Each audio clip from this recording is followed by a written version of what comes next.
My brother-in-law's in the bedroom. It looks like someone has beat the hell out of him. 8 members of one family across 4 different crime scenes. This was a complete massacre. Hello, true crimerers. This is the case of the Rhoden Family murders, also referred to as the Pike County murders.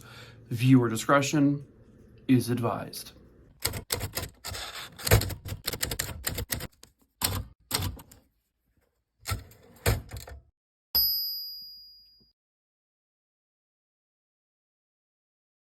The city of Piketon, Ohio is about 60 miles east of Cincinnati. From what I can see, it's a pretty rural area full of a lot of just like openness and fields and farming areas, it appears. It also seems to be a pretty quiet, chill area, and a good place to just raise a family. But all of that quietness and the decency of that little town, well, that would all go away, and it was obliterated on the morning of April 22nd, 2016. A woman named Bobby Jo Manley, along with, I think her brother, would go to the Rhoden family property. Bobby Jo was the sister of someone who lived on that property, and she just knew the Rhoden family really, really well. She walked into the house she intended to go to that morning, and when she did so, what she saw was something from a horror movie. The Rhoden family was a pretty big family, and a good majority of them lived on this big property on Union Hill Road. This property had like a lot of trailers, and it was a pretty large property, and there were 3 separate living trailers that consisted of several members of the Roden family living in. Christopher Roden Sr., he was like the patriarch of the family. He lived with his cousin Gary Roden in one of the trailers. Dana Roden was the sister of the Bobby Jo Manley individual I mentioned. She had used to be married to Christopher Roden Sr., but they had been divorced for some time.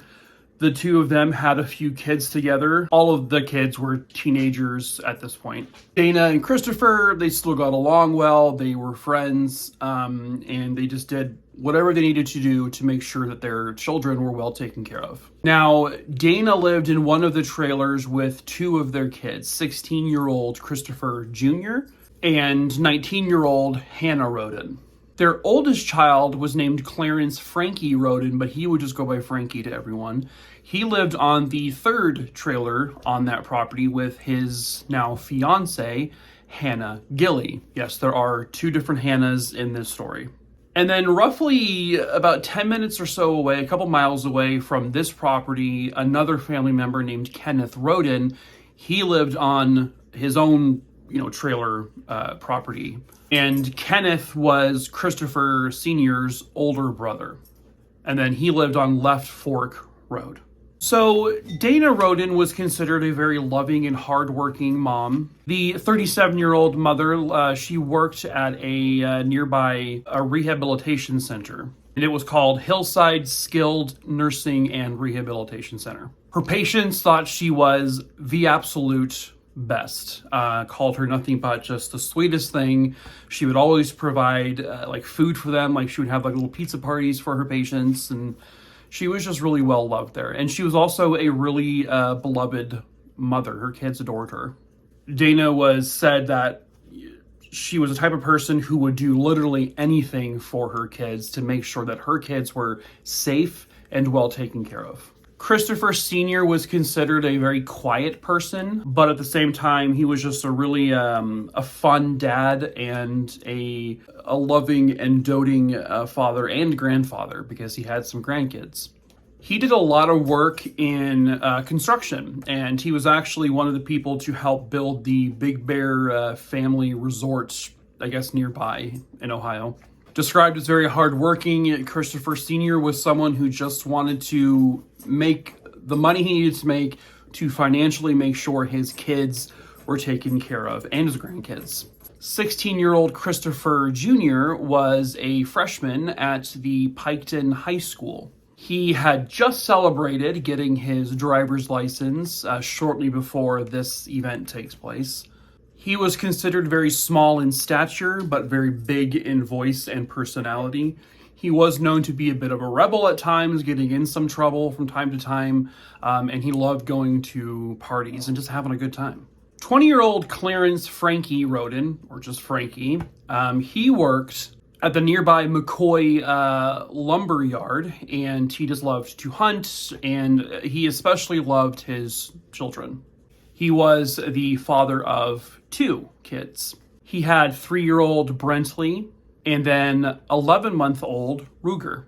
He was engaged to 20-year-old Hannah Gilly, and she was the mother to Ruger. So Hannah and Frankie, they had 1 child together, and then the other child was from a different relationship. At the time of this story, Hannah Gilly was pretty much a stay-at-home mom. She was said to basically, her life revolved around her fiance because they were engaged, and also her kid. She just wanted anything and everything to do with the 2 of them, and that's all she needed. 38-year-old Gary Roden, he lived with his cousin, Christopher Sr., at one of the trailers. Gary had some previous issues with drugs and alcohol, but he was doing his best to kind of make it through recovery, and that's one of the reasons why he was actually living with Christopher Sr. was because Chris Sr. was helping him get through the recovery process. He was described as just a super kind and generous man. 19-year-old Hannah Roden, yes, this is the second Hannah, she was just 1 month away from graduating from Piketon High School, but sadly that day would never come for her. She worked as a nursing aide over at Edgewood Manor, which was in Lucasville.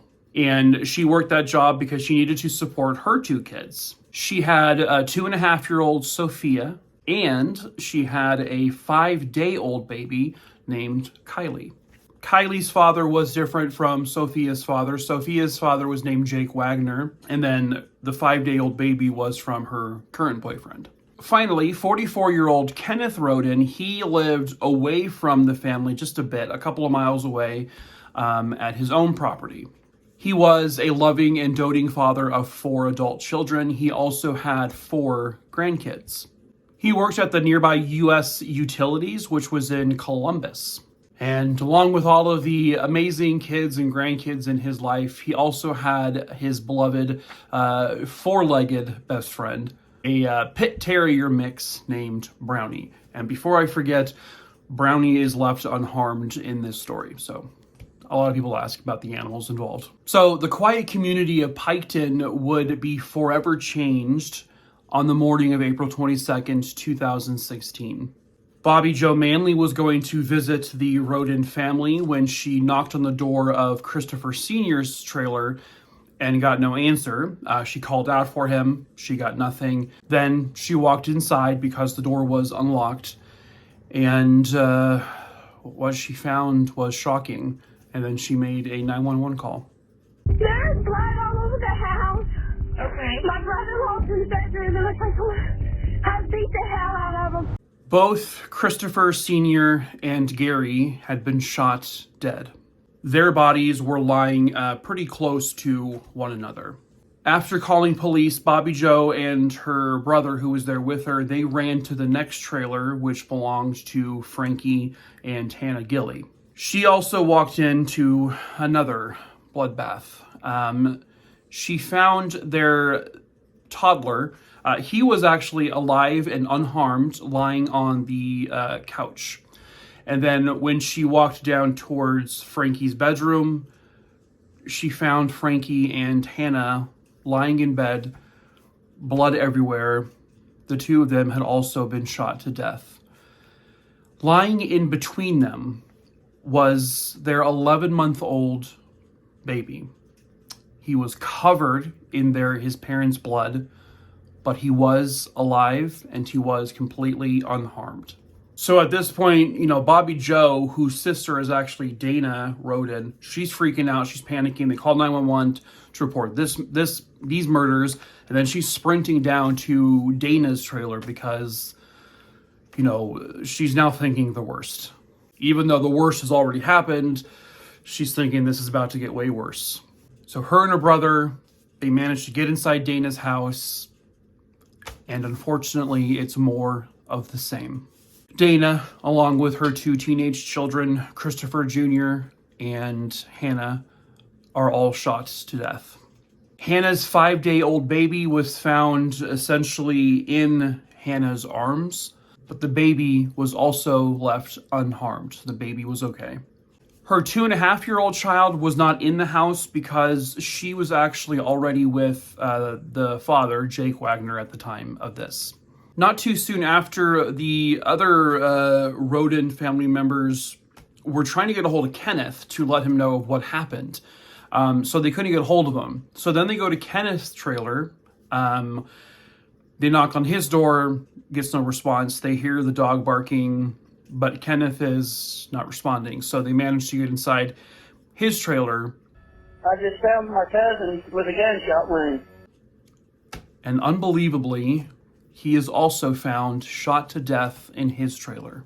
So 7 blood members of the Rhoden family, plus the fiance of one of the family members, are all dead. All in a matter of one night, or maybe possibly in the early morning. 8 people gunned down. How does that happen? Especially at technically 4 different crime scenes. All of them had at least one gunshot through the head, but the majority of them had been shot multiple times. The coroner or the investigators would all kind of determine or surmise that most of the family members were probably asleep when they were shot.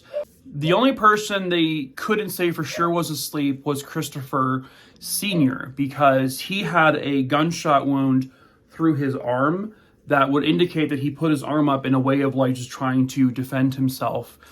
So they believe that he was alert and saw who the gunman was. This whole thing, though, was just so like incomprehensible. There's no way this was a random thing, because how does one person randomly kill basically 8 members of one family at 4 different sites? This was obviously a targeted thing. But the main question here is, well, also, first of all, who did this? But also, why? Why on earth would anyone do this to this family? One of the first possible breaks in this case came when police did discover large amounts of marijuana across a couple of these crime scenes. Enough to indicate that there may have actually been some sort of growing operation involved here. Police also heard rumors about possible cockfighting going on. Those are birds, not what you're thinking of, creep. So with all of this kind of boiling on the surface, police were like, well, maybe this was like some sort of hit. Was the cartel involved? Was some large organization involved that was maybe didn't get what they needed to get from this family, so they were all punished? The murders did come across as kind of professional looking, almost like a hit job. And it also does explain why there would be 4 different crime scenes, because maybe these organization members, they knew where all these family members lived, and so they just went and took them all out. But some of the victims were shot like once or twice. Some of them were shot 4, 5, 6 times. It was very sporadic, and it was very inconsistent with, say, like a hit job, which is done usually very cleanly, like, 1 shot to the head or 2 shots to the head for each person. It just seemed like a random thing. So like these weren't people who were very experienced in hit jobs, I guess. Police did dig a lot deeper into this alleged drug angle and cockfighting angle, but they couldn't come up with really anything viable to say that, yeah, this was drug related. Throughout all the people they interviewed, all the evidence they collected, there just wasn't anything to substantiate that claim. So eventually they kind of put that on the back burner, or really essentially they ruled it out. Meanwhile, the public is freaking out, obviously. 8 people from one family are shot dead, and the person who did this, or persons, they're not caught. So they're out there. They're roaming around the community, possibly, with all of them. Is this some sort of, like, serial killer gang doing this? Some kind of are these, like, stupid kids who are going around murdering people? Like, no one knows who these people are who did this. So, of course, everyone's freaked out. The sheriff even went on TV and said, listen, if you got ways of protecting yourself, wink, wink, a gun, maybe you should have it on the ready. You know, just have it next to you, just in case. But police would put out pleas to the public, like, hey, if you know anything, please come forward to us with any tips. If you have, security cameras at your homes or on your properties, CCTV footage, anything that was from that area where this happened, and you see anything unusual, please let us know. But nothing ever came from that. A year goes by, police have received like over 1,000 tips. They've interviewed hundreds of people, but they're no closer to finding out who did this. They keep holding press conferences to please ask, help from the public. And they're assuring the community, we're going to solve this. We will catch you, the ones who did this. But it just didn't really seem like much was happening there for some time. Then, 2.5 years later, kind of out of the blue, the police announced they have made arrests. In November of 2018, 4 members of one family, the Wagner family, were arrested with connections to this 8-person homicide. 46-year-old George Wagner III, 46-year-old Angela Wagner, so the 2 of them were husband and wife, and then 2 of their kids, 25-year-old George Wagner IV, and 24-year-old Edward Jake Wagner. I had briefly mentioned the name Jake Wagner earlier because he was the father to one of Hannah Rhoden's children, 2.5-year-old at the time, Sophia. Police had received several tips and information about the Wagner family and possible ties to their connection to what happened to the Rhoden family. So to kind of go back a little bit, Jake Wagner, when he was about 17 years old, he started to date Hannah Roden when she was just 13. Apparently, according to what witnesses have said, that the families both agreed to this. But then 2 years later, when Hannah was 15, Jake got her pregnant and they had baby Sophia. Jake was also, spoiler, shocker alert here, was also an abusive piece of shit. Yeah. He physically abused Hannah multiple times. In fact, one time, Hannah was able to record a conversation she had with Jake, where Jake actually admitted, or he was as they were talking, so she caught this on audio, where he said he acknowledged that he hit her, he choked her, throw her against a wall, and then Hannah would play that audio for one of her cousins, and the cousin was like, "Well, you got to get out of this situation. Like, we got to do something about this." But Hannah, and again, I've mentioned this a bunch of times, it's not easy to get out of relationships like this. It's not easy to get out of an abusive situation. One of the main reasons is they're afraid, and Hannah was definitely afraid for her life if she tried to, get away from Jake and the whole Wagner family, because the Wagner family just made her very uncomfortable. They made her scared. They had become very persistent with Hannah that she'd give up full custody of the baby to Jake. That they wanted to basically control this situation. They wanted to take Sophia to control to be theirs. Hannah did manage to eventually break up with Jake and separate from him. And she was living with her mom, Dana, at that trailer with the baby, Sophia. So she did manage to get away. But that did not stop the Wagner family from their persistence of trying to get control of Sophia. And they kept trying to convince Hannah to surrender full custody. So Hannah made a Facebook post in reference to, signing over parental control.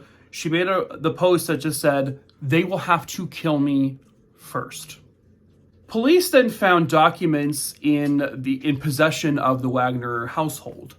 These were custody documents that were allegedly signed by Hannah, and these were dated 19 days before the massacre took place.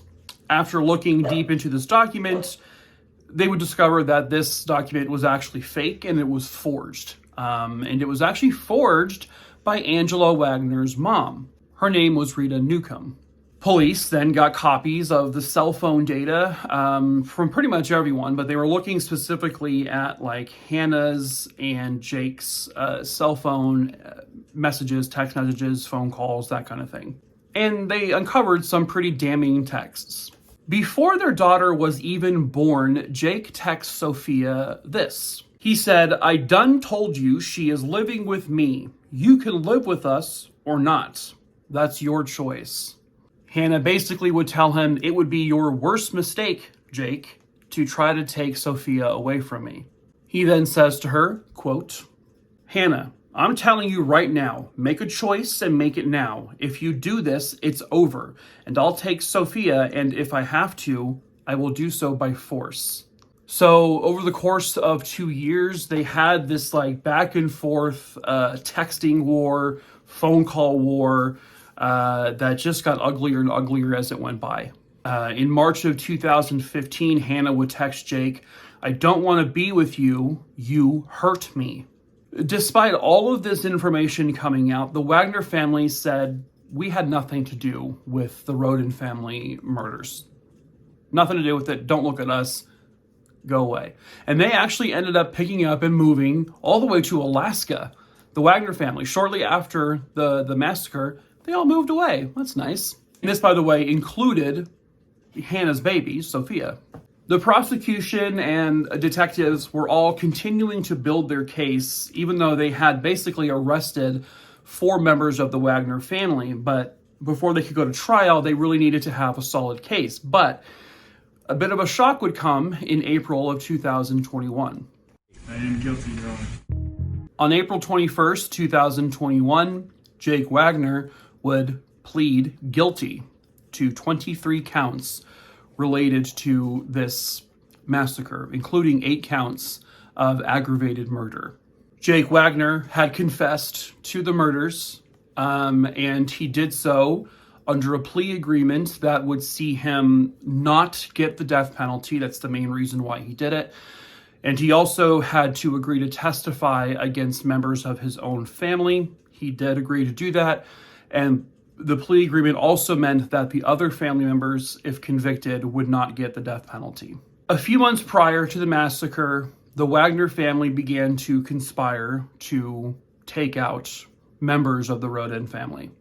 This all stemmed from concerns over the custody issue with the baby, but Jake claims that after Hannah made that Facebook post that says they will have to kill me, he says that's exactly what he did. He planned at that point, that was his tipping point, he said, to plan to kill Hannah and take the baby. Jake said that he felt that Hannah needed to die. And his totally normal family would be like, "Yeah, okay, let's do it." They spent 3 months planning this. They purchased guns and ammunition. They purchased masks to wear because they wanted to wear masks in case any of the young children were at the houses where they planned to do this murder. And they didn't want any of those kids to be able to ID them because they didn't want to kill the young kids. Oh, gee, what nice hearts they have. They also would purchase devices to jam signals so that the family couldn't call 911 or text anyone or do anything. Jake and his brother, George IV, they even dyed their hair a different color so that no one could spot them.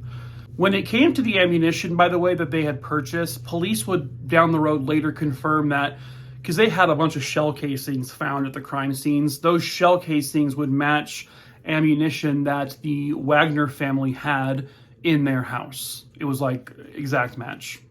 At any rate, Jake Wagner says that there were intended targets, and that was, of course, Hannah, her father, Chris Sr., and then her two brothers, Frankie and Chris Jr.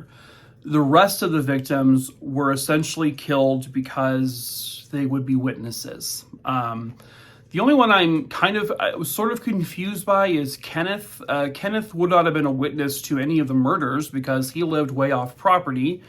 So I'm assuming when he said we needed to take out witnesses, I'm assuming he meant witnesses who had observed the family quarrels over the custody issue, and that Kenneth already knew about all that, so Kenneth would have been able to point out, like, oh, look at the Wagner family. I'm assuming that's why Kenneth was killed. Jake, during his confession, would go on to make these, like, absurd allegations that Hannah was molested as she was growing up by family members, and he was just so concerned that that same thing was going to happen to Sophia, but there was never any corroboration to any of that. No one had ever come forward with claims like that before. The family members were all kind of, I mean, not to say it didn't, I can't say whether or not it happened or not, but it just seemed like out of left field for this particular family, and there was just nothing to back it up. And despite not having proof, Jake told his father, George Sr., about this possible molestation situation. So George was like, yeah, we gotta kill this entire family. Gee, the Wagner family Christmas must be a ball full of joy, huh? Jake would claim that his father, George Sr., was in charge of planning the entire massacre. That's when they started to buy their murder supplies, like guns and ammunition and masks and signal jammers and all the cliched things you need. They also bought a used vehicle off of another family member who had no connection to this case. And they did so because they didn't want any witnesses to spot any of the known Wagner vehicles at the Roden property. Jake says they also purchased these like oil filters to turn into makeshift silencers, which Jake said actually worked. Jake said they also bought shoes from Walmart, and they wanted to have brand new shoes so that they couldn't go to the Wagner house and find some of their other shoes and, match them, with like any shoe impressions that may have been left behind at the crime scene. Jake said, and this is, Jake said that they didn't put on any of these shoes though until they got into their car. They didn't want to walk from the door of their own home to the vehicles because he said he didn't want the crime scene people to find soil in the shoes, if they found these shoes, that would match the soils found outside the Wagner house. Wow, okay, so it looks like the Wagner family sure loves to sit around the TV and watch forensic files a lot for all the wrong reasons. Jake also says that his dad said we need to wait until it is a cloudy night because we don't want any of the satellites from up in space to be able to take images of us. Wow, holy shit. They also wanted to wait until Hannah had given birth to her new baby because they didn't want to kill the baby. What tender, tender hearts this murderous family has. A murder family with a conscience. Go figure. So on the night in question, they first go to Christopher Sr.'s house and they park out front. Jake says this is when his father, George Sr., gets out of the truck, walks to the house, finds his way inside, and then Jake says he hears a barrage of gunfire happening, and then George kind of just sort of calmly walks out, gets back in the truck, and says it's done, and the two men inside are dead. They then drove to Frankie's house, and they noticed when they got there that all the doors were locked. Well, it is like the middle of the night at this point, so that's pretty much it. They tried to use a lock-picking kit, but I guess it didn't work so well for them. And they ended up using a hunting knife to like pry open a window where Jake snuck in through the window. And then he says he kind of quietly walked down the hall. He looked over, he saw the toddler asleep on the couch, decided to do nothing there. He then walks into the bedroom that Frankie and Hannah Gilly were sleeping in. He sees them fast asleep. He then just takes his gun and fires multiple rounds into Frankie's head. He then says Hannah began to get up, but before she could realize what was happening, that is when he shot Hannah Gilly several times in the head. Then he notices there is a baby in between the two of them. He kind of panics, but he doesn't do anything to the baby, And then he just slumps out of the house, tells the family, it's done, on to the next. So they drove down to Dana Rhoden's trailer, where he knew that's where Hannah Rhoden lived. But he said Jake said he could tell that Hannah wasn't home at this point for some reason. I don't know where she was like that late at night. It's not really my business, but so they decide, well, okay, Hannah's not there yet, so let's go take care of this other family member first. So then they drive all the way to Kenneth Rhoden's trailer. They manage to break in there, and that's when the father, George Sr., goes in and he shoots and kills Kenneth and leaves the dog unharmed. Then they drive back to the Roden property. They go to Dana's house, and now at this point, Jake says, oh, I can tell Hannah's home. Jake had just casually entered the house through a door that was unlocked, and he sort of quietly slumped down their hallway, and he sort of poked his head into Dana's room, expecting her to be asleep, but in actuality, she was awake, and he said that she saw him peer his head into her room. She freaked out and she gasped really loudly, and then he just kind of threw up his gun and fired towards her direction. And he said that's when he noticed a big red hole in her neck as she fell backwards. And then he shot her one more time in the head just to confirm she was dead. And then he got to Hannah Rhoden's bedroom. This is all awful, but this is the worst. Jake said when he walked into Hannah's room, she was awake and she was breastfeeding her 5-day-old baby, Kylie.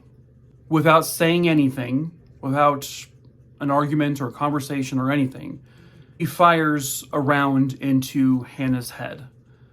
And then he shoots her a couple more times, and then she sort of slumps over to the side. He then says he positions her back to where she was and puts the 5-day-old baby back on her breasts to continue breastfeeding off of the baby's now dead mother. His excuse was, I didn't know how long it would take them to find the body, so I didn't want the baby to starve to death. Oh my God. He then goes over to Christopher Jr.'s room. He is still asleep. Remember, he's also using a silencer. That's why Hannah didn't really hear the gunshots in Dana's room. But at any rate, he then walks up to Christopher Jr. and fires a couple rounds into him and kills him. The Wagners then sort of began to hop back and forth between the properties that they had just committed all these murders to clean up and pick up whatever they could. They went back to Kenneth's property. They had stolen the deer camera that he had because it would have captured them. So they took it and they destroyed it. After this confession, police were able to go back and sort of corroborate a lot of this with physical evidence. Not only were they able to match the casings to the bullets that they found at the Wagner home, there were also multiple shoe impressions left behind at the crime scenes, a couple different styles. And they found receipts in the Wagner house from Walmart that matched the shoes that were purchased at Walmart on this receipt were the exact same shoes that left these impressions at the crime scene. They also have CCTV footage of Angela Wagner at Walmart purchasing those shoes. So they can say with all certainty that the shoes belong to the Wagners that were at the crime scenes where the murders took place. They also found receipts for the purchase of a signal jammer, which, by the way, didn't even work when they tried to use it during the murders. So, with the confession, with the physical evidence, the case was pretty solid. And, I mean, Jake was already pleading guilty to 23 counts. And he would be convicted, of course, of all of those. The judge just looked at him and said, Jake, you will never see the light of day again. So Jake is in prison until he is dead. Angela, Jake's mom, pleads guilty to conspiracy to commit aggravated murder, as well as a few other lesser charges. So she pleads guilty, and she is sentenced to 30 years in prison because she was not at any of the crime scenes. She did not physically take part in the actual murders itself. They couldn't prove it. Just a couple of weeks ago, at the time of this story, I'm filming this on about December 17th, 2022. So a few weeks ago, at the end of November of 2022, Jake's brother, George IV, he was found guilty and convicted of 22 counts, including 8 counts of aggravated murder. Jake and Angela would both testify against George. They're also going to be testifying against George Sr. when his trial happens. Now, because George IV was just convicted, his sentencing has actually not happened, but it is supposed to happen any day now. I believe it's supposed to happen on Monday the 19th. And it is fully expected that he will be sentenced to life in prison without parole, but I can't say that for certainty. If I hear what happens, I'll try to pin a comment in the video with like an update. George Sr.'s trial will not take place until sometime in 2023. By the way, Jake Wagner, he admits that he himself shot and killed 5 people. He then claims his father killed the other 3. George IV was supposed to shoot 1 or 2 of them, but I guess he chickened out. He couldn't do it. But the police, they can't actually prove who pulled the trigger on those other 3 people. So that is why George IV and now George Sr. are being charged with all of the counts of murder, because not only that, but they were also present at the crime scene. They were present at all of the murders. So that's why they were being charged with all the same charges that Jake got. All of that madness, all of that tragedy, all over a custody battle. That's it. 8 people died, murdered brutally for a custody situation. Something that happens every single day in this country. Custody battles are going on all the time. Most of them don't end in bloodshed. But the Wagner family felt that that's what needed to happen. This was really just the Wagners wanted control of the baby. Hannah wasn't allowing it. She wanted to be the baby's mother, and the Wagners couldn't have that. So they had to kill her, and apparently 7 other people as well. It's insane to me the lengths people will go to for the silliest of reasons. But that is it for today's case. I hope you found it interesting. Should you want to see more cases from me, I have a whole bunch here on YouTube, of course. I also have probably well over 1,500 short form cases over on my TikTok page, which is always linked below in my link tree. But it's also Making a True Crimerer. So feel free to follow me there and to watch a bunch of other stories from me. Secondly, if you have a case you want me to cover, please send me an email. My email is listed below, but also first, before you do, go to my crime case list, which is in my link tree. Scroll through it. You can also search through it to find a name. If the name you want me to cover is not there, then just email me. If it is there, please don't email me. It's already on my list. I pick my cases at random, so just be patient, pretty please, with cherries on top. Lastly, if you want to support me in any way, I do sell merch. I sell t-shirts and hoodies, a wine glass, Christmas ornaments for the next week or so. You may not get it in time. But we have other things there, so it's a great way to support me. We do ship internationally, by the way. Adam, who makes my merch, will ship it anywhere. Molly wants to say goodbye to everyone. Say bye. Say bye, everyone. Not you. Say bye. Woof, woof, woof, woof, woof. What a bitch thing to say, Molly. That's so rude. I am so sorry for her again.